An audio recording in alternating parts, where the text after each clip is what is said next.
Les obstacles qui freinent l'entrepreneuriat, comment y remédier?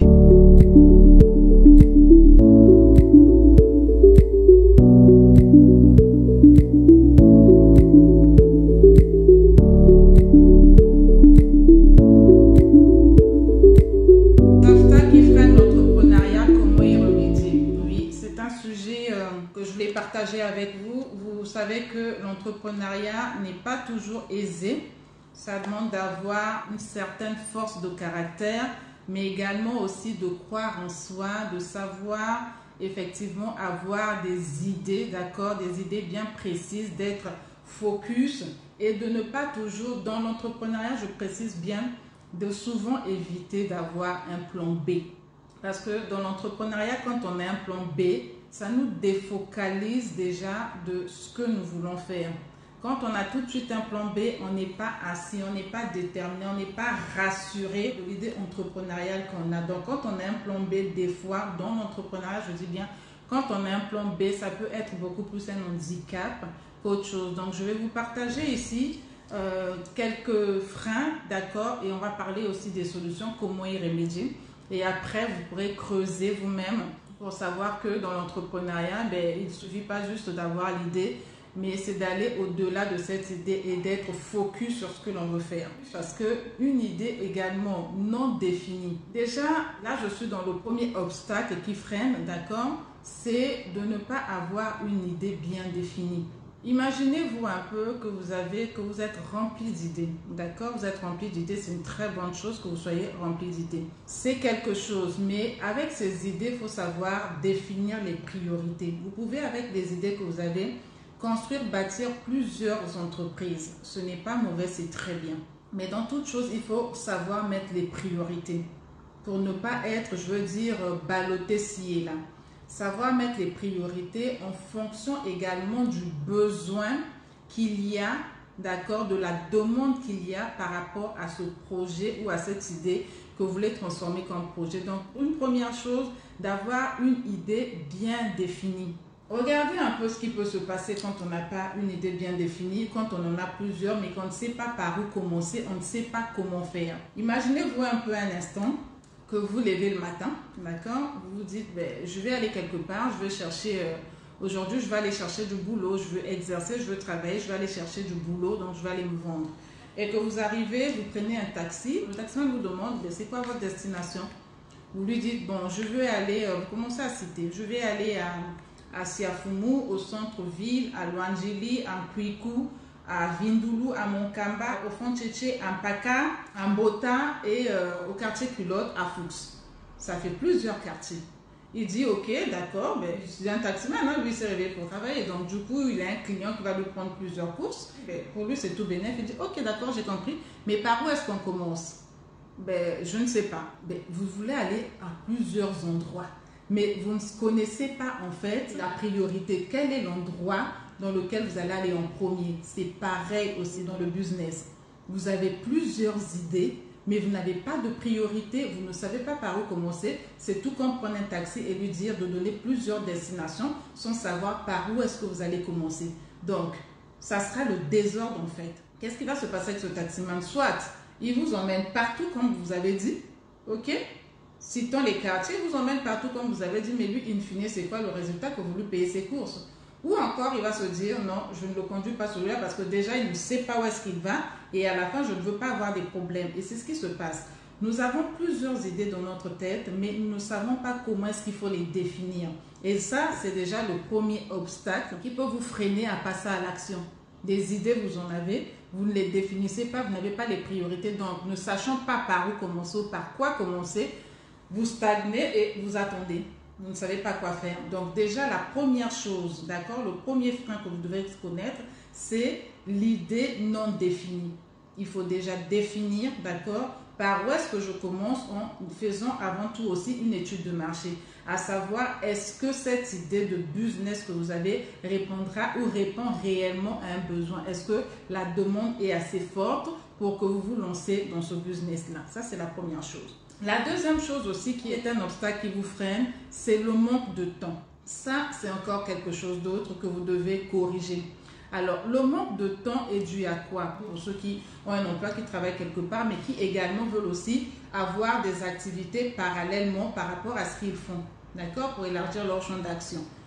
Vous avez un emploi, d'accord, vous travaillez quelque part, je veux dire, soit avec des heures partielles, à longueur de journée, bref, mais bon, là n'est pas la question. Mais la chose qu'il y a à faire, après avoir déjà bien défini votre idée, on en a déjà parlé, là, vous voulez étendre vos champs d'action. Votre salaire ne vous suffit plus pour pouvoir honorer à tous vos engagements. Vous avez une idée business que vous voulez mettre en avant. C'est de savoir comment est-ce que vous vous organisez avec le temps que vous avez. Si vous travaillez 8 heures à 10 heures de temps et que votre activité vous demandera forcément de pouvoir mettre du temps, d'accord, et que vous soyez disponible également, surtout lors du lancement, c'est important pour savoir comment est-ce que vous structurez votre business, comment est-ce que vous allez structurer votre activité. Il est important qu'au début, que vous ayez un œil, d'accord, et lorsque vous allez poser les fondamentaux, là, vous pourrez avoir des collaborateurs avec qui travailler et savoir effectivement comment est-ce que vous allez progresser dans votre activité. Mais déjà, votre idée, elle est bonne. Vous avez fait une étude de marché, vous voulez vous lancer, soit si ça vous demandera également assez de temps, essayez de voir comment est-ce que vous pouvez négocier vos heures de travail avec votre hiérarchique, sinon votre direction. Si vous avez la possibilité de le faire, regardez déjà cela pour voir comment est-ce que vous pouvez amender, voir avec eux, est-ce que vous pouvez travailler juste partiellement. Et aujourd'hui, avec le télétravail, il y a beaucoup de choses qui peuvent se faire. Donc, voyez si vous pouvez négocier. Sinon, si ce n'est pas le cas, ou quand vous ne l'accordez pas, regardez par rapport à l'activité, par rapport à votre entreprise que vous voulez mettre en place, comment est-ce que vous allez vous organiser. Vous travaillez 8 heures de temps en tant qu'employé, mais le reste de temps, combien de temps vous allez consacrer tous les jours à votre activité personnelle?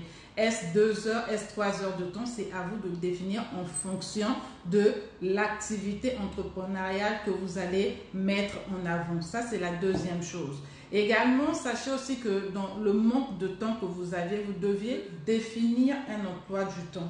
D'accord? De définir un emploi du temps, sachant que vous avez des engagements honorés en tant qu'employé et que vous avez également votre activité, votre entreprise, mais sachez bien coordonner votre emploi du temps. Et dans cet emploi du temps, le but, ce n'est pas de vous censurer de telle sorte que ce soit votre famille qui en paye le prix, que ce soit vous-même qui en payez le prix parce que vous n'aurez plus du temps pour vous, le temps de prendre soin de vous, le temps de passer, je veux dire, des moments avec votre entourage, avec vos amis. Ne vous censurez pas parce que vous en avez besoin. Sans oublier l'ultime, ce que vous devez faire en tout cas, c'est également d'être connecté toujours à votre Dieu. Donc ça, je ne vous apprends rien. Chacun fait comme il veut, mais donnez-vous du temps, ayez un emploi du temps qui vous permette vraiment de vous entretenir, d'entretenir votre famille, votre entourage, également de mettre un accent sur l'entretien de vos clients in fine. Ça, c'est très, très, très important.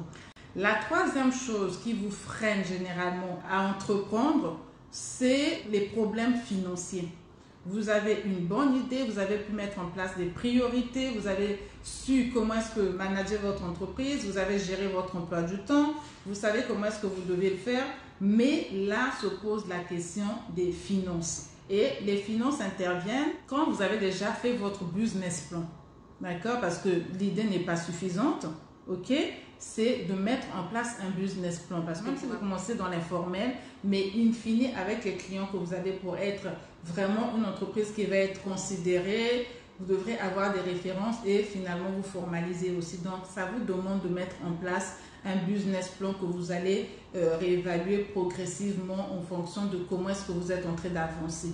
Donc la troisième chose, le manque de finances. Alors ici, je vais commencer par ceux qui sont employés. Tu es employé quelque part, tu as un problème financier, tu as une idée, mais tu as un problème financier pour mettre en avant ton entreprise, pour créer ton entreprise, pour démarrer avec ton business.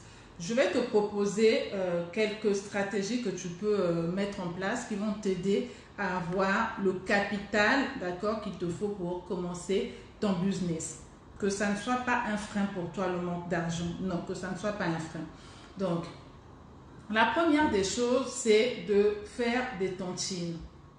Ce qui est bien, c'est que si tu es employé, tu as déjà un salaire, c'est quelque chose de bien. Donc, de pouvoir mettre en place tontine, d'accord, avec d'autres personnes, d'accord, de faire une tontine, parce que la tontine va te permettre d'être discipliné. Quand tu épargnes de l'argent en banque, Tu peux aller récupérer cet argent à n'importe quel moment parce que c'est pour toi, je veux dire, personne ne va t'interdire de le faire.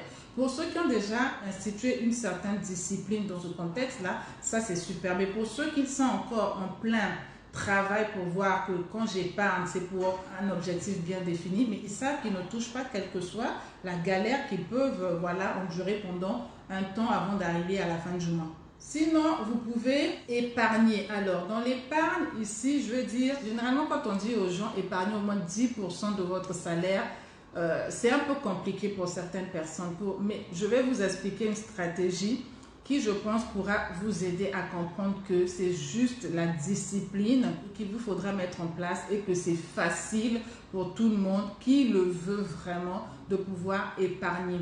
10% pour une personne qui gagne, je veux dire 500 000 francs de salaire, ça représente 50 000 francs. Et 50 000 francs, ça peut être criard pour une personne qui dit oui, 50 000 francs, bon, j'ai déjà assez de charges, épargner encore 50 000 francs, je ne pourrais pas m'en sortir. Mais souviens-toi que tu épargnes cet argent parce que tu as un projet que tu veux mettre en avant.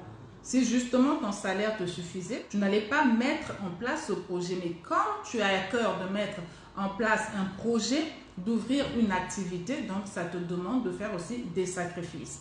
Quand tu vas diviser les 50 000, d'accord, qui représentent les 10% de ton salaire pour une personne qui gagne 500 000, quand tu divises les 50 000 par 30 jours dans le mois, ça te fait 1600 et quelques francs CFA.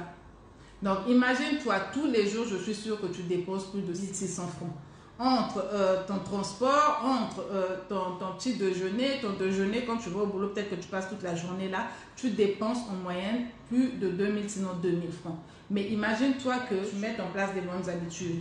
Les 2000 francs peut-être que tu utilises quotidiennement, que tu te dises, bon, le matin, je fais mon sandwich, j'emmène mon sandwich au boulot. Moi, je me fais ma barquette d'une petite salade crudité que j'emmène avec mon pain. Ça te limite déjà les charges. Pour que ces 2000 francs-là, d'accord, te permettent d'épargner. 50 000 francs, ça va te paraître lourd pour quelqu'un qui gagne 500 000.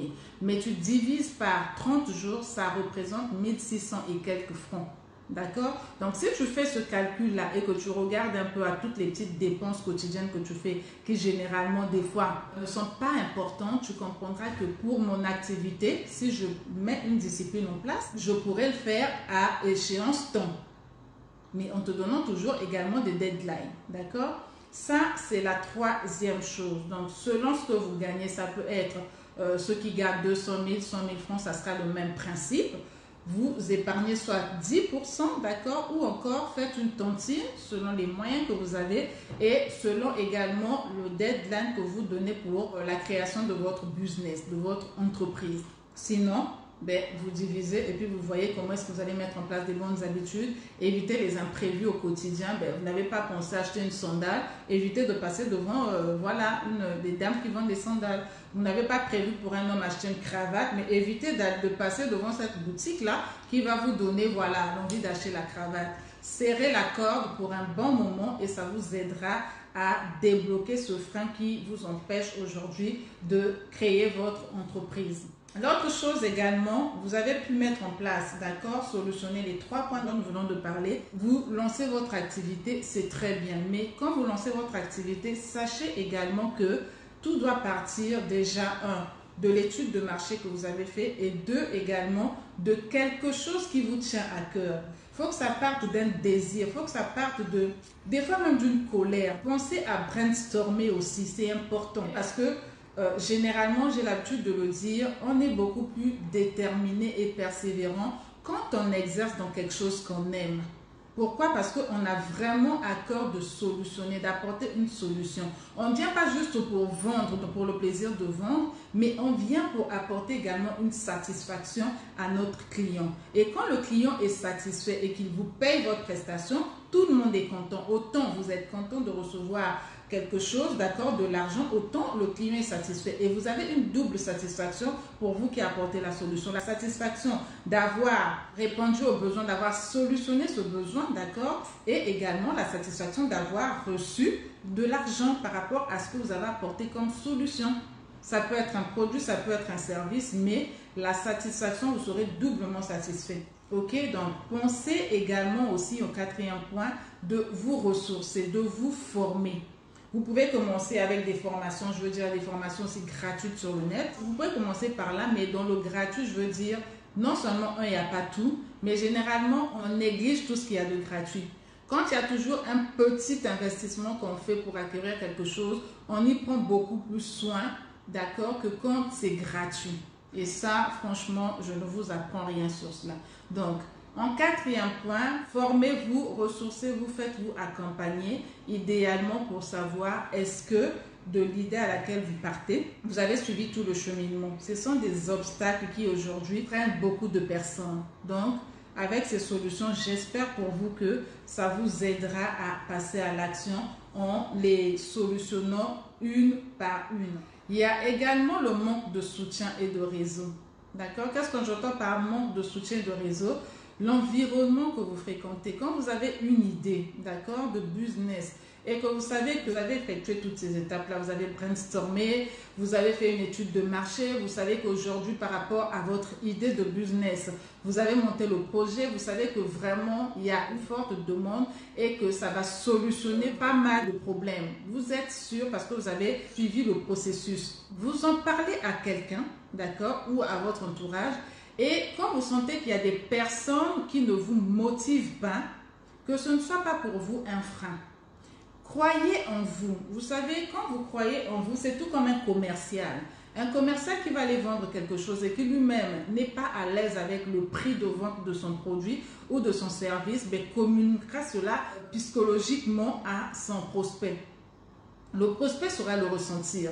Mais quand un commercial est avant tout sûr de ce qu'il propose comme service ou produit et également du prix qu'il met en avant, d'accord, il sait que ce que je viens proposer est une valeur ajoutée. Et le prix que je mets, ce n'est pas juste un prix, je vais dire, figurant. Mais ce prix prend en compte un certain nombre de choses. Donc, il y a la qualité et le prix du service ou du produit qui sont également vendus. Quand c'est un produit par rapport à ses caractéristiques, il y a plein de choses qui rentrent en ligne de compte, d'accord? Une personne qui va aller vendre de l'eau, d'accord, de l'eau minérale, il y a plusieurs sociétés ici qui fabriquent de l'eau et chacun d'eux, quand ils vont vendre leur eau, quand ils vont proposer l'eau, ils savent qu'est-ce qu'ils mettent en avant en tant que commercial, ok? Donc, il y a la place pour tout le monde, ne vous censurez pas.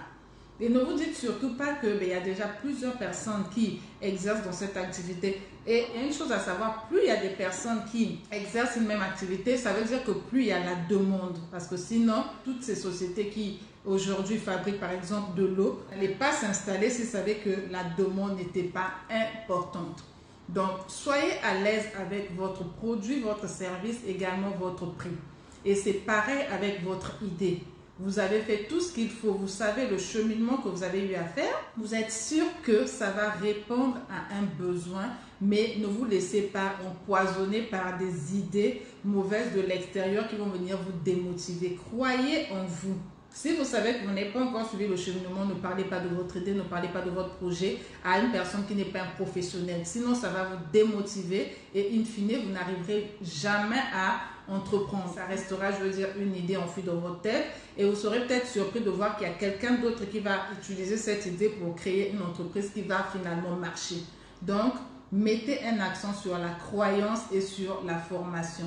Vous croyez en vous, vous vous structurez les aptitudes que vous avez déjà pour enfin finalement vendre un bon service ou des bons produits. Et le réseau est important aussi parce qu'il peut vous aider à affiner, à vous donner des stratégies, que ce soit même dans la zone géographique où vous pouvez installer votre entreprise. Ça, c'est important. La zone géographique aussi compte. Et ayez un réseau qui justement vous aidera également à peut-être déguster ce que vous allez faire, à faire de la petite publicité. Le bouche à oreille n'est pas mauvais, c'est pas exclu. Aujourd'hui, si le marketing de réseau prend de l'ampleur, si ça va très loin, c'est par rapport au bouche à oreille. Bon, après, c'est sûr que dans le marketing de réseau, on trouve des commissions, mais ayez un réseau, ayez voilà, des personnes qui vous soutiennent et qui sauront vous accompagner aussi dans le processus de création de votre entreprise, qui sauront vous appuyer, qui seront des piliers pour vous. D'accord? Voilà pourquoi il est important de ne pas se renfermer quelque part quand vous avez un business que vous avez créé. Ça peut vous aider à élargir votre carnet d'adresses. Donc, vraiment, soyez ouverts. Et la dernière chose pour laquelle je vous parlerai ici, qui est vraiment un obstacle, alors ça c'est vraiment compliqué, c'est le manque de confiance en soi.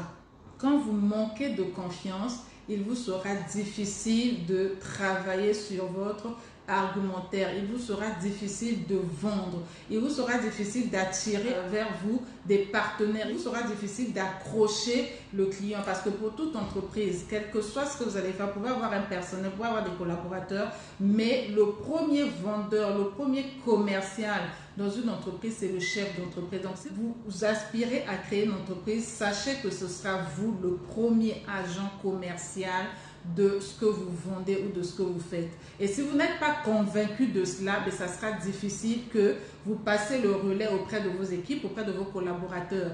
Donc, vous devrez avoir confiance en vous, confiance en ce que vous vendez, confiance en ce que vous proposez comme service ou comme produit. C'est une valeur ajoutée que vous venez.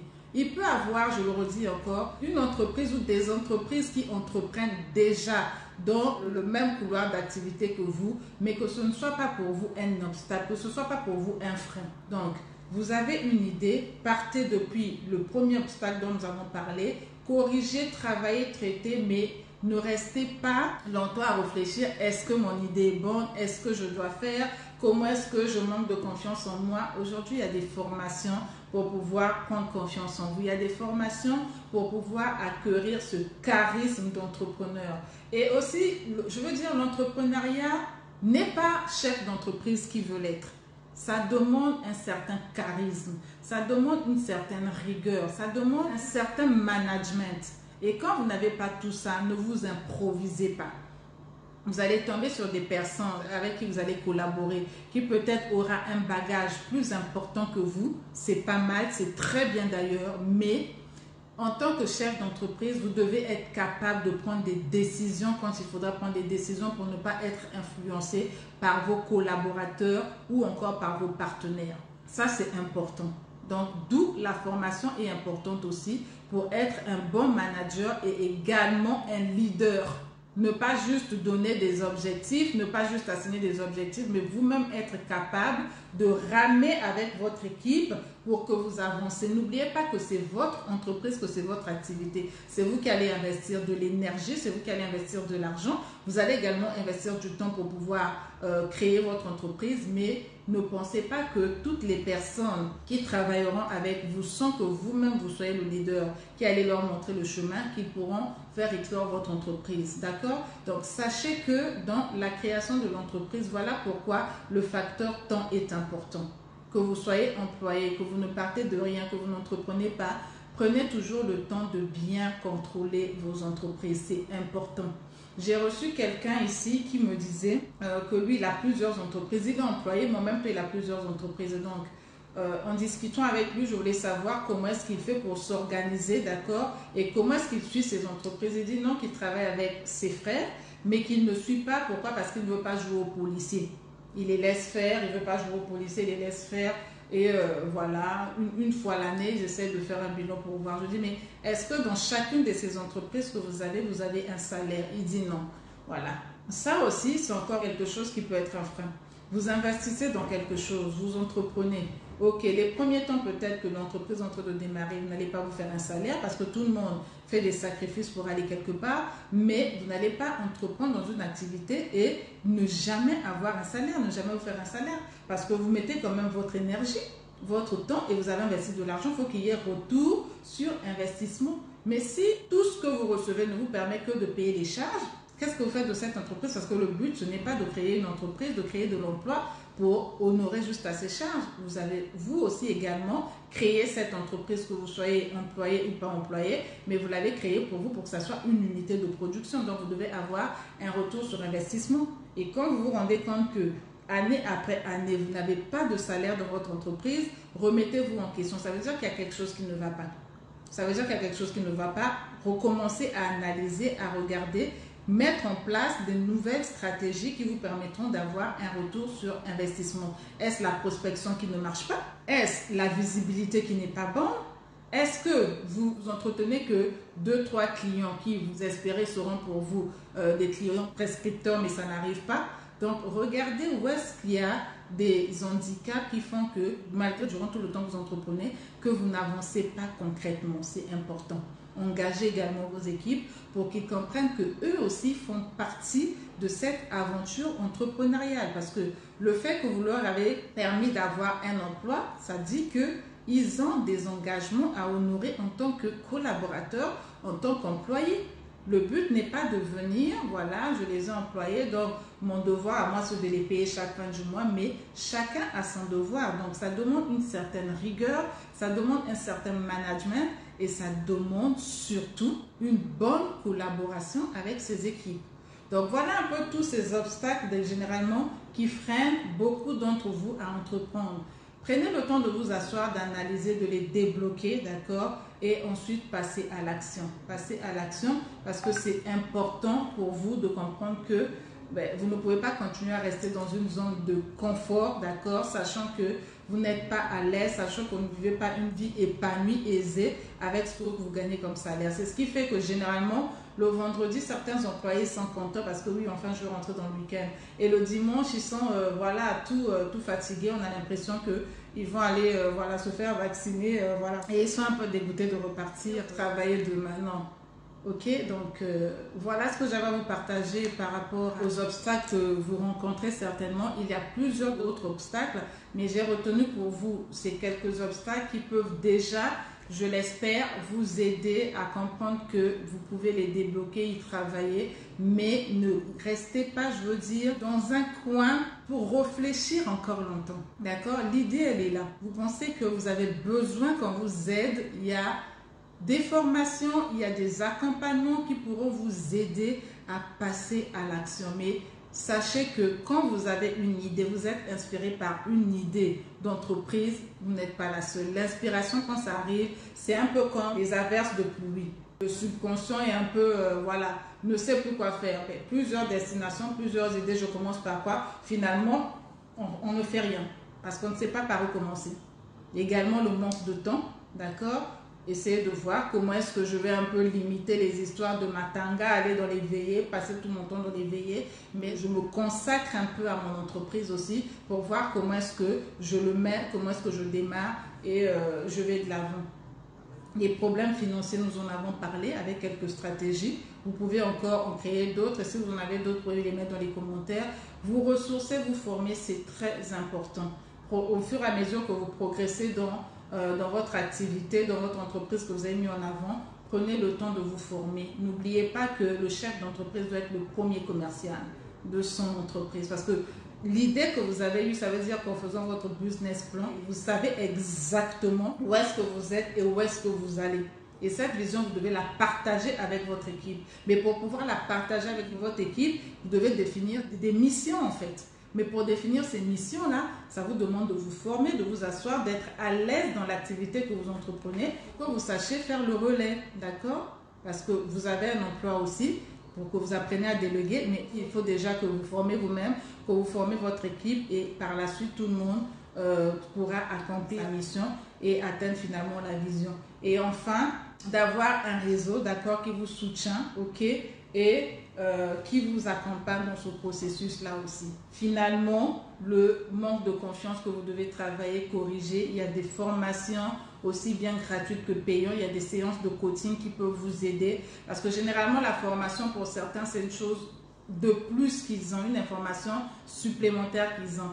Plusieurs suivent des formations mais à la fin ils ont l'impression que ça a juste été une information, après ça passe à autre chose. Or qu'une séance de coaching, un programme de coaching va vous accompagner pas par pas de votre situation actuelle à votre situation idéale. Donc pensez toujours également accompagnement coaching.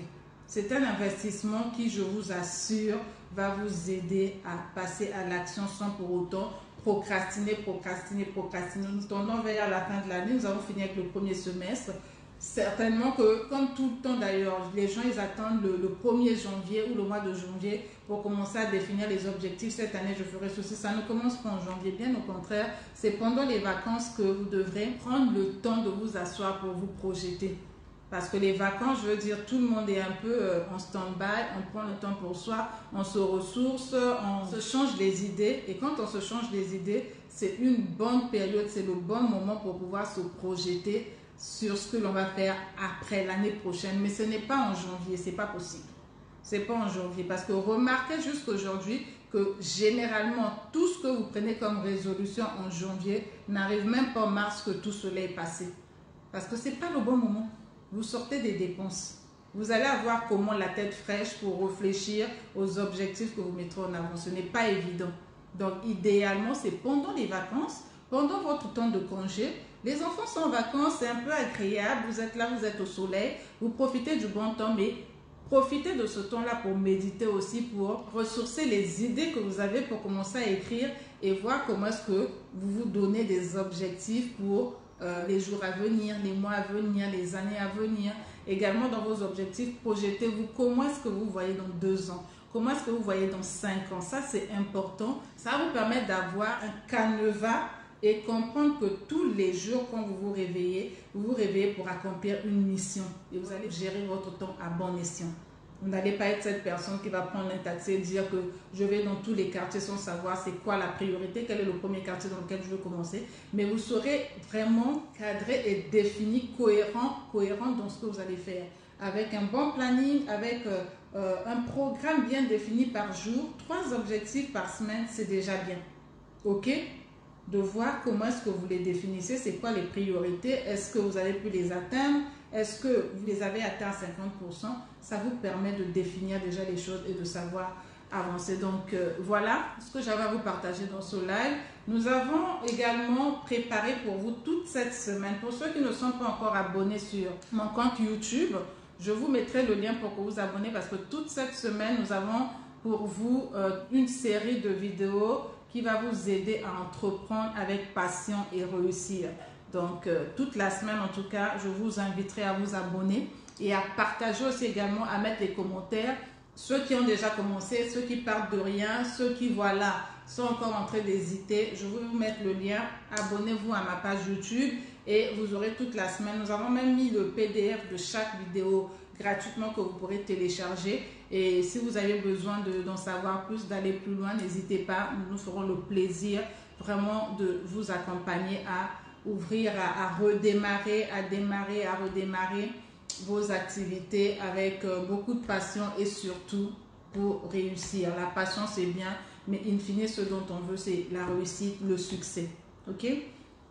Je vous embrasse et je vous souhaite un bon après-midi, une belle semaine, d'accord? Plein de positivité, d'énergie et surtout d'efficacité dans tout ce que vous allez entreprendre.